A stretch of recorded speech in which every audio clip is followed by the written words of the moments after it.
የአማራ ህዝብ መከራን የተቀበለውና ጥቁር ማቅ የለበሰው ከአብይ መከላከያ ይልቅ በአድማ ብተና ወዶ ገብ ካድሬዎች፣ ፖሊስ፣ ሚሊሻና ካድሬዎች ነው ተባለ። በሸዋ ምንጃር ሸንኮራ ወረዳ በወርጌቻ ደብረ ፀሐይ ቀበሌ የአገዛዝ ሰራዊት በንጹሃን ላይ ጭፍጨፋ አደረገ። ወሎ የአማራነት ጌጥ ነው፣ የኢትዮጵያዊነት ደም ማሰሪያ ማህተም ነው፣ ወሎን ክልል አድርጋለሁ በሚል የቅዠት ፈረስ የሚጋለቡ ግለሰቦችና ቡድኖች ብቅ ብለዋል። የኦዴፓና የነጻነት ጣሰውን ከንቱ ጉዞ እንታገለዋለን ተብሏል። አብይ የሚሉትን የሚያደርጉ ሰው እንዳልሆኑ አይተናል።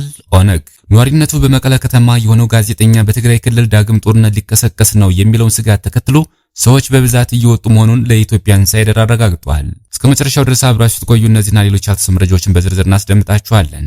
የአማራ ህዝብ መከራን የተቀበለውና ጥቁር ማቅ የለበሰው ከአብይ መከላከያ ይልቅ በአድማ ብተና አማራ በታኝ ወዶ ገብ ካድሬዎች፣ ፖሊስ፣ ሚሊሻና ካድሬዎች ነው ተባለ።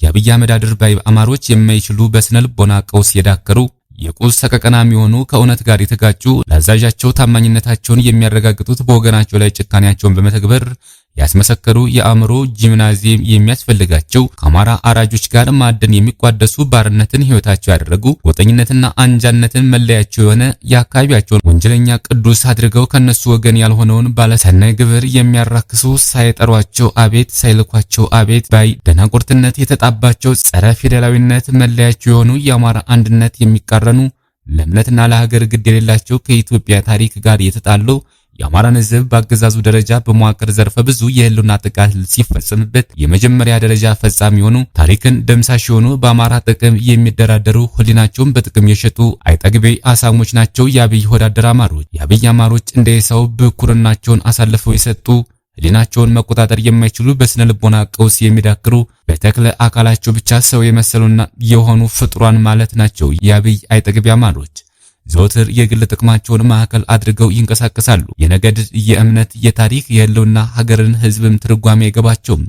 ቁሳዊ ሀብት ብቻ ያስባሉ። የአብይ አማራ በባህሪያቸው ተላላኪም ናቸው። የሌሎችን አስተሳሰብና አቋም ያራምዳሉ፣ ያስፈጽማሉ። ነጻ ህሊና የላቸውም። ነጻ ህሊና ስለሌላቸው ደግሞ በነጻነት ማሰብና መኖር፣ መታገል፣ መሞገት፣ መጻፍ፣ ነፍጥ ማንሳትና ራሳቸውን ችለው መቆም አይችሉም። ካላመናችሁኝ ከአብይ አህመድ ብልጽግናዊ መዋቅር ለተልኮ ወጥተው ፋኖነትን ምሽግ ያደረጉ የትግሉ ስር ቁማርተኞችን የጫካው ባዴኖችን ተመልከቷቸው። ያልተማረ ጸረ ፊደላውያን መሃይማን ሆነው ያለ ራሳቸው እንደተማረ ቆጥረው የአማራን ህዝብና የአማራን ሰራዊት ግራ ለማጋባት 24 ሰዓት ይደክማሉ። ካላመናችሁ ወደ ቤታቸው ብልጽግና የገቡ ወዶ ገብ ካድ የጫካው ባዲያን የነበሩትን የቀሩትን ተመልከቷቸው። በተፈጥሮ የተሰጣቸው በነጻነት የማሰብ መብታቸውን በሆዳቸው ለውጠው የሌሎችን ሐሳብ ያራምዳሉ። ዘወትር የኃይል ሚዛንን ይጠብቃሉ።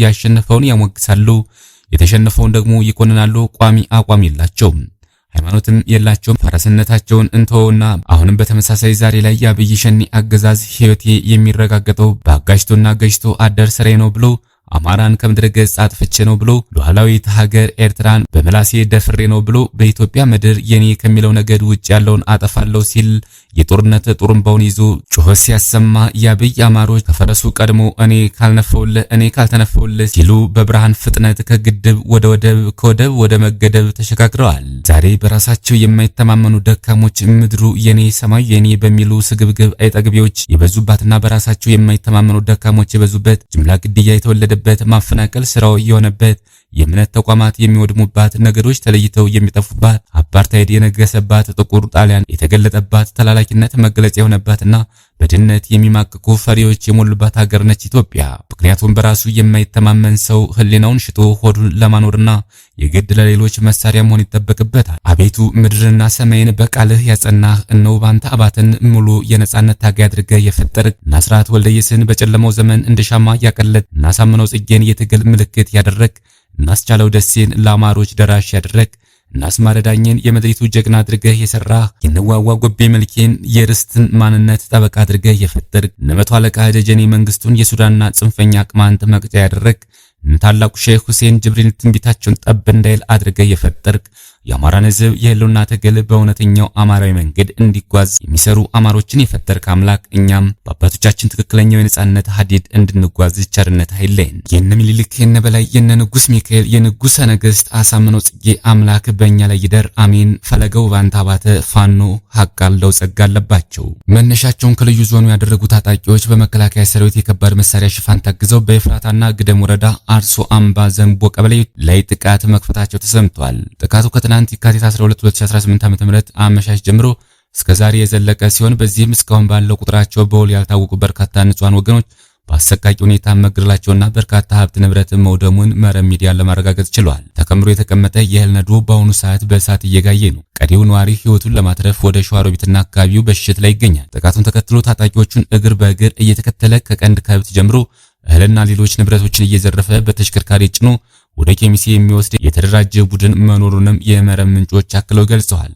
መከላከያ ሰራዊቱ ለወራሪዎቹ ስንቅና ትጥቅ ከማቅረብ ጀምሮ የከባድ መሳሪያ ሽፋን እስከ መስጠት የደረሰ እገዛ በማድረግ በወረራው እየተሳተፈ መሆኑንም መረብ ሚዲያ ያነጋግራቸው የአካባቢው ነዋሪዎች ገልጸዋል። ይሄ ብልጽግና ሰራዊቱ በአካባቢው ራሳቸውን ቀበሌያቸውን ለመጠበቅ ህጋዊ መሳሪያ ታጥቀው የነበሩ ግለሰቦችን ከቀናት በፊት የገፈፋቸው ሲሆን ማህበረሰቡ ገበያም ሆነ ለእያንዳንዱ ጉዳዮች በአካባቢው ሲንቀሳቀስ የእንጨት ዱላ እንኳን እንዳይይዝ ዘብ ማድረግ ትጥቅ የማስፈታት ስራ ሰርቶ ነበር። የአገዛዙ ወታደር ይህንን ባደረጉ በቀናት ልዩነት ታጣቂዎቹ ትናንት ዛሬ በኤፍራታና ግድም ወረዳ ስር በሚገኙት አካባቢዎች ወረራ ከፍተዋል። በተመሳሳይ አገዛዙ ከጥር 26 2018 ዓ.ም ጀምሮ ለቀናት በቀጠናው የኔትወርክና የመብራት አገልግሎት አቋርጦ ከተዋጊ ሄሊኮፕተርና የሰው አልባ አውሮፕላን ጀምሮ ከፍተኛ ቁጥር ያለው የኮማንዶ ሰራዊት አሰልፎ ውጊያ በከፈተበት ወቅት እነዚህን የልዩ ዞንና ታጣቂዎች እንዲያግዙት አስገብቶ ንጹሃኖችን ማስጨፍጨፉን ጣቢያችን መዘገቡ አይዘነጋም። ወሎ የአማራነት ጌጥ የኢትዮጵያዊነት ደግሞ መሳሪያ ማህተም ነው። ወሎን ክልል አድርጋለሁ በሚል የቅዠት ፈረስ የሚጋለቡ ግለሰቦችን ቡድኖች ብቅ ብለዋል።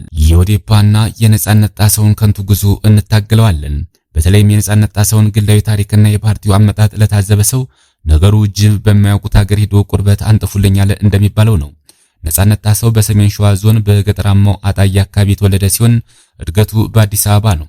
በትምህርት ደረጃ የሁለተኛ ደረጃ ትምህርት ቤት በር ረግጦ የሚያውቅ አይመስለኝም። ምናልባትም ሰርቲፊኬት ገዝቶ ይዞ ይሆናል። ከኢህአዴግ ጋር በነበረው አስቀያሚ ተላላኪነት የተነሳ ታሪካዊ ዳራውም ደስ አይልም። ይህ ሰው ወሎን ወሎይነትን ሳያውቅ በልበ ብርሃን ወሎን ከአማራ ክልል ገንጥዬ ራሱን የቻለ ክልል እመሰርታለሁ በሚሉ ከንቱ ቅዠት የወሎ ዲሞክራሲያዊ ፓርቲ የምትል ሸዋሸዋ አቋቁሞ ሊቀመንበር ተደርጓል። ይህንን ሰው ስለ አማራነት፣ ስለ ወሎይነት፣ ስለ ኢትዮጵያዊነት፣ ስለ ማንነት፣ ስለ አብሮነት፣ ስለ ጂኦፖለቲካም ሆነ ስለ ርዕዮተ ዓለም ጠይቆ ማስጨነቅም ተገቢ አይደለም። እስኪ ጎበዝ ከሆነ ስለ ዲሞክራሲም ሆነ ስለ ፓርቲ ምንነት ይንገረን መጀመሪያ። ወሎ የአማራነት ጌጥ የኢትዮጵያዊነት ደም ማሰሪያ ማህተም ነው። ወሎይነት ከአማራነት የሚነጠል ማንነት አይደለም። ይህንን ለመከፋፈል መሞከር የህዝቡን ስነልቦናዊ አንድነት ካለመረዳት የሚመጣ የጅልነት ጥግ ነው። ወሎ ለአማራ ህዝብ የባህል የሃይማኖትና የጥበብ ምንጭ ነው። ነጻነት ጣሰውና መሰሎቹ ይህ ጥልቅ የታሪክ ትስስር በጥሬ ስልጣን ጥማታቸው ሊበጥሱት ማሰባቸው የህዝቡን ታሪክ መናቅ ነው። የትናንት የኢህአዴግ ተላላኪነት ታሪክ ይዞ ዛሬ ስለ ህዝብ ነጻነት ክልል መሆን ማውራት የቀበሮ ጸሎት ስለሚሆን እንታገለዋለን። በሸዋ ምንጃር ሸንኮራ ወረዳ በወርጌቻ ደብረ ፀሐይ ቀበሌ የአገዛዝ ሰራዊት በንጹሃን ላይ ጭፍጨፋ አደረገ። የካቲት 13 2018 ዓ.ም ጦርነትን የዘወትር ስራው አድርጎ የያዘው የብልጽግናው ገዥ ቡድን አመታቶች በተቀያየሩ ቁጥር የጦርነት አውድማውን በመቀየርና በፋብሪካ ፋንታ በየቦታው መድፍና ታንክ እየተከለ የአማራን ህዝብ ብሎም መላውን የኢትዮጵያን አርሶ አደር ገበሬዎች በማሰቃየትና በመጨፍጨፍ የቀጠለው ብልጽግናውን በራስ ጠባቂ አሸባሪው መከላከያ ተብየው የለመደውን የንጹሃን ንብረት ማቃጠሉን አርሶ አደሮችን ከቤት እያስወጣ መረሸኑን ቀጥሏል። ይህም በምንጃር ሸንኮራ ወረዳ በወርጌቻ ደብረ ፀሐይ ቀበሌ የገባው የአገዛዙ ሰራዊት ቤታችንን ጥለን አንሸሽም ባሉ 7 ንጹሃን አርሶ አደሮችን ከመኖሪያ ቤታቸው አስወጥቶ እንደረሸናቸው የዓይን እማኞች መረጃውን አድርሰውናል።